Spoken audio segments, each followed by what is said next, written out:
सर्वांना ख्रिस्तात सलाम. ख्रिस्त विश्व मंडळीच्या सभासदांना 50व्या वर्धापन दिनाच्या हार्दिक हार्दिक शुभेच्छा. ख्रिस्त म्हणजे मसीहा अखिल मानवाच्या तारणासाठी वधस्तंभावर जाऊन पुनरुत्थित झाला. साऱ्या विश्वाला जाऊन सुवार्तेची घोषणा तुम्ही करा असे येशू म्हणाला.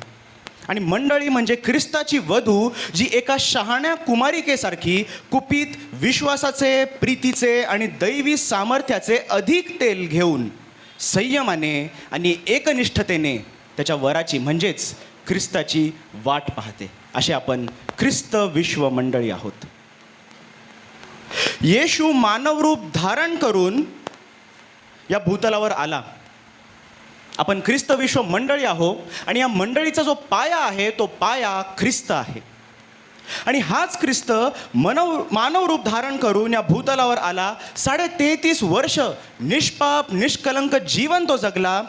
अनेकांना बरे केले, अनेक भाकितं पूर्ण केली, मृतांना पुनरुत्थित केले आणि शेवटी वधस्तंभावर क्रूर आणि अमानुष असे मरण त्याने पत्करले. ही घटना जर इथेच संपली असती तर ही खूप मोठी शोकांतिका झाली असती. परंतु देवाचे उपकार स्तुती करूया, त्याचे गौरव करूया की ख्रिस्त हा पुनरुत्थित आहे आणि तो स्वर्गात आपली वाट पाहत आहे आणि तो पुन्हा येणार आहे आपल्याला घेऊन जाण्यासाठी. आपण सर्वजण मिळून नारे लावूया, जिंदा है जिंदा है हमारा मसीह जिंदा है, जिंदा है जिंदा है हमारा मसीह जिंदा है. ख्रिस्ताची ही सुवार्ता, त्याच्या पुनरुत्थानाची ग्वाही देणारं हे एकमेव ग्रंथ म्हणजेच पवित्र शास्त्र. आणि हे पवित्र शास्त्र हे एकमेव ग्रंथ असल्यामुळे ते तंतोतंत लोकांपर्यंत पोहोचणं हे अत्यंत गरजेचं आहे. परमेश्वराच्या अनेक सेवकांनी देवाच्या आत्म्याने प्रेरित होऊन लिहिलेलं असं पवित्र शास्त्र हे अनेकांपर्यंत तंतोतंत पोहोचलं पाहिजे, ह्याची गरज देवाचा सेवक विल्यम टिंडेल यांनी ओळखली. परंतु या पवित्र शास्त्राची किंमत काय आहे? आपण जर बाजारात जाऊ तर आपल्याला नक्कीच एक आकडेवारी मिळेल आणि आपण तसं तोललं नाही पाहिजे. परंतु सत्य हे आहे की पवित्र शास्त्राची खरी किंमत फक्त पैशाने मोजता येणार नाही. आणि ह्याचंच कारण आज आपण पाहणार आहोत. एक शाब्दिक क्रांतिकारक म्हणजे विल्यम टिंडेल. शाब्दिक का म्हणतोय मी? कारण आपण अनेक जे शब्द आपण आजच्या आपल्या पवित्र शास्त्रात वाचतो ते हे विल्यम टिंडेलनी आधीच रेखून ठेवलेले. आपल्या हातात कुठलं बायबल आहे बरं? सांगा बरं, आपल्या हातात कोणतं बायबल आहे? जर कोणाच्या हातात बायबल असेल, पवित्र शास्त्र मराठी आणि सुधारित आवृत्ती असं आपण त्याला म्हणतो, बरोबर? Revised version. हे बायबल प्रेरित आहे ते इंग्लिश व्हर्जनपासून. आणि सर्वात जुनं इंग्लिश व्हर्जन कोणतं आहे? बरोबर, सर्व सुज्ञ आहेत. किंग जेम्स व्हर्जन हे 16व्या शतकात लिहून ठेवलेलं असं किंग जेम्स सर्वात जुनं आवृत्ती जी आपल्याला माहिती आहे अशी आहे. ह्याच काळात आपण जाणार आहोत. ये उन दिनों की बात है. किंग जेम्स व्हर्जन लोकांपर्यंत यायच्या तब्बल 100 वर्षा आधीची ही गोष्ट आहे. विल्यम टिंडेल एक विद्वान मनुष्य होता. ऑक्सफोर्डमधनं त्यांनी शिक्षण घेतलेलं, BA आणि MA थिओलॉजीमध्ये केलेली. परंतु शिकता शिकता त्याने अनेक भाषांचे शिक्षण देखील घेतले. 8 विविध भाषांमध्ये विद्वान असलेला, स्कॉलर असलेला असा हा विल्यम टिंडेल. या 8 भाषांमध्ये ग्रीक, हिब्रू आणि लॅटिन देखील होते. आणि ही सर्व भाषा त्याला कुठून वाचत होता तो, ते ग्रंथ कुठलं होतं तर ते ओरिजिनल लॅटिनमध्ये, तत्कालीन जी लॅटिन भाषा होती त्याच्यामध्ये लिहिलेलं लॅटिन वल्गेट नावाचं बायबल, त्याच्यातनं हे सर्व तो वाचत होता. परंतु ते वाचता वाचता त्याला कळलं की चर्च आणि तत्कालीन कॅथोलिक चर्च हे लोकांना चुकीचं शिक्षण देत आहेत आणि लोकांकडून स्वर्गात तुम्हाला आम्ही जागा मिळवून देऊ, स्वर्गाचं दालन आम्ही, जे तेव्हाचे तत्कालीन पाळक वर्ग आहेत ते आम्ही तुम्हाला खुलं करून देऊ, असे तत्कालीन पाळक मंडळीला सांगत होते आणि त्यांना मार्गभ्रष्ट ते करत होते. विल्यम टिंडेलनी ओळखलं की हे शास्त्र लोकांपर्यंत पोहोचलेलं नाही आहे, याचा एक डिसॲडव्हान्टेज आहे, याचा कॉन्सिक्वेन्स हे आहे. आणि शास्त्र लोकांच्या भाषेमध्ये लोकांपर्यंत पोहोचलंच पाहिजे. विचार करा तेव्हाची परिस्थिती, त्यांच्याकडे पवित्र शास्त्र नाही आहे. तेव्हाचे तत्कालीन जे पाळक वर्ग आहे ते जसं शिकवत आहेत तसं तंतोतंत लोक पाळतायत आणि त्यांना माहीत देखील नाही की हे लोक त्यांना मार्गभ्रष्ट करत आहेत. म्हणून देवाची उपकार स्तुती करूया की आज आपल्याकडे पवित्र शास्त्र आपल्या हातात उपलब्ध आहे आणि आपण जेव्हा पाहिजे तेव्हा अगदी रात्री मध्यरात्री देखील उठून पवित्र शास्त्र वाचू शकतो. विल्यम टिंडेल तेव्हा शास्त्राचं आपली आवृत्ती जेव्हा पूर्ण करत होता, त्याचं वर्जन जेव्हा तो पूर्ण करत होता, तेव्हा जॉन वॉल्श नावाच्या एका व्यक्तीकडे त्यांच्या मुलांना तो ट्युशन घेण्यासाठी त्यांच्या घरी राहत होता. जॉन वॉल्श हा कॅथोलिक चर्चमध्ये एक मोठा नावाजलेला मनुष्य आणि त्याच्या घरी जे कॅथोलिक जे मोठे लोक आहेत, जे सत्ताधीश लोक आहेत, त्यांचे येणे जाणे सारखे असायचे आणि ते बघायचे की हा विल्यम टिंडेल शास्त्राची एक वेगळी आवृत्ती लोकांना समजेल अशा भाषेमध्ये करत होता आणि ते त्यांना पसंत नव्हतं. चर्चला विल्यम टिंडेल पसंत नव्हता कारण की तो लोकांना सत्य सांगत होता. तेव्हा एक बिशप आला, तत्कालीन जे बिशप होते तेव्हा तो आला आणि तो विल्यम टिंडेल ह्याला म्हणाला, पवित्र शास्त्र लोकांपर्यंत नाहीच पोचले तर बरे आहे. पोपचे नियम त्याहून श्रेष्ठ आहेत. हे ऐकल्यावर विल्यम टिंडेल भडकला आणि तो म्हणाला, मी पोप आणि त्याच्या नियमांचा धिक्कार करतो. परमेश्वर जर माझा सहाय्यकर्ता झाला तर शेतात काम करणाऱ्या साध्या अशिक्षित मुलाला देखील तुमच्याहून अधिक शास्त्र आणि अधिक ख्रिस्त कळेल असे मी करीन. आणि हे धोरण विल्यम टिंडेलने तेव्हा स्वीकारलं की मी पवित्र शास्त्र लोकांसाठी उपलब्ध करून देणार, त्यांच्या भाषेमध्ये उपलब्ध करून देणार. आता प्रॉब्लेम असा होता की तेव्हा प्रिंटर नव्हते, हाताने लिहायला लागायचं. तर हाताने लिहिण्यापेक्षा जवळच्याच इंग्लंडमध्ये तो राहत होता. इंग्लंड सोडून पुढचा देश म्हणजे जर्मनी. जर्मनीमध्ये नुकतंच प्रिंटर्स उपलब्ध झालेले. तर त्यांनी इंग्लंड सोडून तो जर्मनीमध्ये गेला आणि तिथे त्यांनी पवित्र शास्त्र जितकं त्यांनी ट्रान्सलेट केलेलं तितकं त्याने छापून इंग्लंडमध्ये तो हळूहळू ते स्मगल करायला लागला. स्मगल म्हणजे जे तेव्हाचे सत्ताधीश चर्च आणि राजा हे एक होते, त्यांना न कळता लोकांच्या बॅगेंमध्ये लपवून, आजकाल आपण एअरपोर्टमध्ये पाहतो सोनं वगैरे कसं लपवतात, परदेशी जाण्यासाठी सोनं जर लपवून न्यायचं असेल तर त्याला स्मगलिंग म्हणतात. तसंच एकेकाळी पवित्र शास्त्र लोकांपर्यंत पोहोचण्यासाठी ते स्मगल करावं लागायचं. कारण की जेव्हा तत्कालीन चर्च आणि तत्कालीन सत्ताधीश लोक जे होते त्यांना जर कळलं असतं तर तुमचा जीव तुम्हाला गमवावा लागला असता. आपल्या ट्रंकांमध्ये चोर कप्प्यामध्ये बायबल ठेवायचं, कपड्यांमध्ये बायबल गुंडाळून ठेवायचं, म्हणजे लोकांना कळणार नाही, जे आपले बॅग चेक करतात त्यांना कळणार नाही, असं पवित्र शास्त्र लोकांनी आपापल्या घरी नेले. परंतु ही गोष्ट लपून राहिली नाही. चर्चला कळलं, जे सत्ताधीश लोक होते त्यांना कळलं, पोपला कळलं की बायबलचं ट्रान्सलेशन झालेलं आहे आणि हे लोक ह्यांना सत्य कळायच्या आधी ह्यांना दापलं पाहिजे. तर त्यांनी काय केलं, तेव्हा तत्कालीन जे पोप होते त्यांनी विल्यम टिंडेलकडनं त्यांचे बायबलचे जेवढ्या आवृत्त्या त्यांनी केलेल्या ते सर्व विकत घेतले आणि सर्वांसमक्ष ते भर चौकात जाळले. पवित्र शास्त्र सर्वांसमक्ष जाळण्यात आलं. हा एक स्टेटमेंट होतं की आम्ही तुमचं शास्त्र स्वीकारत नाही. आणि जेव्हा त्यांना जाब विचारण्यात आला तेव्हा चर्च असं म्हणालं की लॅटिनमधनं जे तुम्ही ट्रान्सलेट केलेलं आहे त्याच्यामध्ये एक इकार चुकलेली आहे, एक उकार चुकलेला आहे आणि हे शास्त्रयुक्त नाही, म्हणून ही आवृत्ती आम्हाला मान्य नाही. जो मेसेज लोकांपर्यंत पोहोचत होता तो त्यांना महत्त्वाचा वाटला नाही. छोट्या छोट्या चुका काढून लोकांपर्यंत सत्य न पोहोचावं म्हणून हा केलेला त्या तत्कालीन सत्ताधीश लोकांचा कट होता. विल्यम टिंडेल तिथे खचला नाही. विल्यम टिंडेलनी काय केलं माहिती का, त्यांनी शक्कल लढवली. चर्च आपल्याकडनंच बायबल विकत घेत आहे जाळण्यासाठी, आपण तोच पैसा पुन्हा एकदा सुधारित आवृत्ती बनवूया. त्याला प्रेरणा मिळाली, त्यांनी अजून सुधारित आवृत्ती तयार केली. परंतु आत्ता त्याला खरं गांभीर्य कळालं, कारण की चर्च हे त्याला प्रॉपर लिहून दिलं की तुझ्या बायबलमध्ये नेमकं काय आहे, आणि हे त्याला दाखवून देणारा असा एक व्यक्ती म्हणजे थॉमस मोर.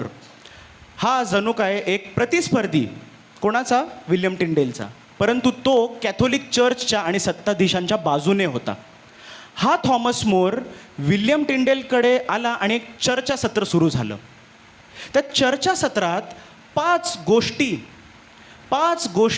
ज्या 5 शब्द असं म्हणेल मी, जे विल्यम टिंडेलच्या भाषांतरात होते, त्या भाषांतरामुळे त्याच्या जीवाला धोका आहे असं थॉमस मोरने त्याला सांगितलं. आणि ते 5 शब्द कोणते? ग्रीकमधनं त्यांनी जेव्हा इंग्लिशमध्ये ते बायबल ट्रान्सलेट केलं, एक लक्षात घ्या, त्याच्या आधीच त्याच ग्रीकमधनं एक लॅटिन आवृत्ती अनेक वर्षाआधी उपलब्ध होती, परंतु ती कॅथोलिक चर्च वापरत होतं. आणि जी सुधारित आवृत्ती होती ते लोकांसाठी केलेली इंग्लिशमध्ये. तर ग्रीकमधला जो शब्द पहिला म्हणजे एक्लेसिया. एक्लेसियाचा शब्द हे ते तत्कालीन कॅथोलिक चर्च हे चर्च म्हणून संबोधित होते, परंतु सुधारित आवृत्तीमध्ये टिंडेलनी इंग्लिशमध्ये त्याला कॉंग्रिगेशन म्हणजे मंडळी असं म्हटलं. दुसरा शब्द म्हणजे मेटानोइया. ह्याला लॅटिनमध्ये म्हणजे जे कॅथोलिक चर्च होतं त्याच्यामध्ये पेनन्स म्हणजेच प्रायश्चित्त असं म्हणण्यात आलं, परंतु आत्ता जे आपण सुधारित आवृत्ती पाहतो त्याच्यामध्ये रिपेंटन्स किंवा पश्चाताप. फरक आहे. प्रायश्चित्त म्हणजे दानधर्म देऊन केलेलं असं कॅथोलिक चर्चचं म्हणणं होतं. पश्चाताप म्हणजे आपण थेट परमेश्वराशी संबंध ठेवून आपलं पश्चाताप मागू शकतो. प्रेस्बिटर म्हणजे प्रीस्ट, आणि सुधारित आवृत्तीमध्ये सिनियर किंवा एल्डर म्हणजे कोणी देखील एक वडीलधारी माणूस असं टिंडेलनी चर्चला सांगितलं. खारीस म्हणजे ग्रेस, आणि ह्याच्यामध्ये त्याच्या सुधारित आवृत्तीमध्ये डिवाइन फेवर. परंतु सर्वात महत्त्वाचा जो शब्द आहे तो महत्त्वाचा शब्द म्हणजे अगापे. अगापे म्हणजे आत्ता आपण ज्याला प्रीती असं ओळखतो तो शब्द ग्रीकमध्ये अगापे, परंतु चर्च ह्याच शब्दाला चॅरिटी किंवा दानधर्म असं लोकांना सांगत होता. आता ह्याचं उदाहरण म्हणजे तत्कालीन लोकांना वचनं कशी ऐकू येत होती हे मी तुम्हाला सांगतो. मत्तय 16:18 येशू म्हटला, तू पेत्र आहेस आणि या खडकावर मी माझं चर्च उभारेल. म्हणजेच मंडळी नाही बरं का, कॅथोलिक चर्च. लूक 5:32 मी नीतिमानास बोलवण्यास आलो नाही, तर पापी लोकास प्रायश्चित्तासाठी बोलवण्यास आलो आहे. प्रायश्चित्त म्हणजे दानधर्म देऊन केलेलं पश्चाताप. योहान 13:35 तुमची एकमेकांवर प्रीती असून तुम्ही दानधर्म केले तर लोक ओळखतील की तुम्ही माझे शिष्य आहात. बरं वाटतंय की आपल्याकडे सुधारित आवृत्ती म्हणजेच खरोखर जे प्रभू येशूने जे शब्द लोकांना सांगितले तेच शब्द आपल्याकडे आज हजर आहेत. याच्याबद्दल आपल्याला थँकफुल वाटतंय, ग्रॅटिट्यूड वाटतंय आज. तर असे जे क्रांतिकारक होऊन गेले यांचे आपण धन्यवाद केले पाहिजे, आणि अर्थात देवाचे देखील. अधिक अजून शब्द देखील होते आणि वाक्य देखील होते जे आज आपण जे रोजच्या ख्रिस्ती बोलीमधले आपले जे वाक्य आहेत ते आपल्याला मिळाले नसते जर विल्यम टिंडेल यांनी हे धोरण स्वीकारलं नसतं. उदाहरणार्थ, शोधा म्हणजे, मागा म्हणजे, ठोका म्हणजे, हे जे शब्द आहेत इंग्लिशमध्ये sick and you shall find, knock and it shall be open for you, हे सर्व शब्द विल्यम टिंडेल ह्यांनी रेखलेले आहेत. अर्थात ते बोललेले येशू ख्रिस्तानेच आहेत, पण ते वेगळ्या भाषेत होते आणि एक अलंकारिक भाषेमध्ये त्याला लिहिण्याचं काम, इंग्लिशमध्ये लिहिण्याचं काम हे विल्यम टिंडेल यांनी केलेलं आहे. आत्मा उत्सुक आहे पण देह अशक्त आहे, हे देखील विल्यम टिंडेलने लिहिलं आहे. प्रकाश हो आणि प्रकाश झाला, विल्यम टिंडेलचं वाक्य आहे. तुम्ही पृथ्वीचे मीठ आहात, पृथ्वीचे मीठ, salt of the earth, this is a word by William Tyndale. इतकंच काय, विल्यम टिंडेल नंतर कित्येक वर्ष जे अनेक विचारवंत लोक झाले, इतकंच काय विल्यम शेक्सपियरसुद्धा जो मोठा लेखक होता, इंग्लिश लेखक, त्याने देखील विल्यम टिंडेलच्या बायबलमधून जे त्यांनी त्याची जी व्हर्जन आहे, त्याची जी आवृत्ती आहे, त्याच्यातून आपले जे शब्द आहेत ते निवडले आणि अलंकारिक अशी भाषा त्याचं प्रेरणास्थान हे विल्यम टिंडेल झाला. परंतु शोकांतिका ही आहे की विल्यम टिंडेल इतका एकनिष्ठ होता की तत्कालीन जो राजा होता किंग हेनरी, त्याच्या विरोधात त्यांनी आवाज उचलला.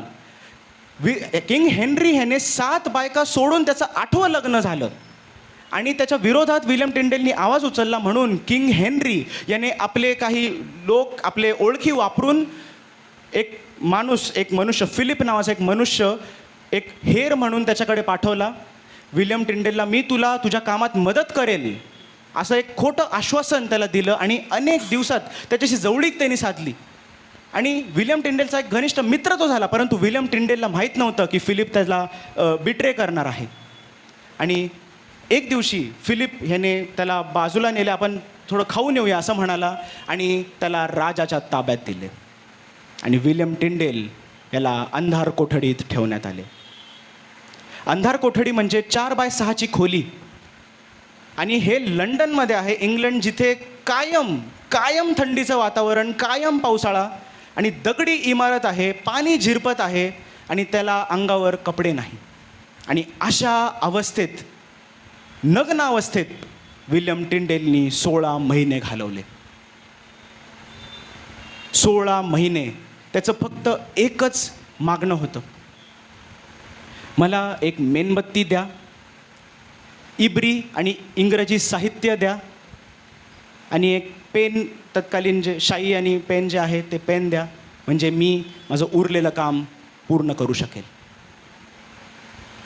असा महान क्रांतिकारक विल्यम टिंडेल. 16 महिने झाले आणि राजाने त्याला बाहेर काढलं, सोडण्यासाठी नाही, परंतु त्याला मरणदंडाची शिक्षा झाली. मरणदंडाची शिक्षा अशी की भर चौकात जसं तत्कालीन चेटकिनी आणि तत्कालीन पाखंडी लोकांना मारलं जात होतं, तसंच एका खांबाला बांधून खाली लाकूड टाकून विस्तव पेटून विल्यम टिंडेलला उभं जाळण्यात आलं. परंतु त्याच्या पूर्वी विल्यम टिंडेल हा विद्वान होता आणि इंग्लंड राज्याला त्याला थोडीशी मदत झाली आहे, म्हणून तत्कालीन राजांनी त्याला एक मुभा दिली, एक शेवटची इच्छा त्याची पूर्ण करण्यासाठी. तर पहिली गोष्ट, 2 गोष्टी त्याला प्रदान केल्या. पहिलं तर त्याला एक शेवटचं वाक्य बोलण्याची संधी दिली. ते शेवटचं वाक्य त्याला जाळायच्या आधी त्यांनी फक्त वर बघितलं आणि म्हटलं, हे परमेश्वरा, इंग्लंडचा राजा, याचे डोळे तू उघड. इतकी प्रार्थना त्यांनी केली. आणि दुसरं जे मुभा त्याला देण्यात आली ते म्हणजे त्याला जाळण्याच्या ऐवजी पहिलं त्याचा गळा दाबून त्याला मारण्यात आलं आणि मग त्याला जाळण्यात आलं, म्हणजे त्याला वेदना कमी होतील. असे महान क्रांतिकारक होऊन गेलेत आणि अशा महान क्रांतिकारकांमुळे आपल्यापर्यंत पवित्र शास्त्र तंतोतंत पोहोचलेलं आहे. त्याच्या काहीच महिन्यांनंतर, 1, 2 किंवा 10 महिन्यानंतर परमेश्वरांनी जणू काय विल्यम टिंडेलची प्रार्थना ऐकली आणि तत्कालीन जो राजा होता त्याचे डोळे उघडले आणि त्यांनी एक आवृत्ती काढली जी पुढे जाऊन किंग जेम्स व्हर्जन ही झाली. आणि किंग जेम्स व्हर्जन हे जवळपास 80 ते 85% टिंडेलचं जे लिखाण आहे ते तंतोतंत तसंच्या तसं आहे.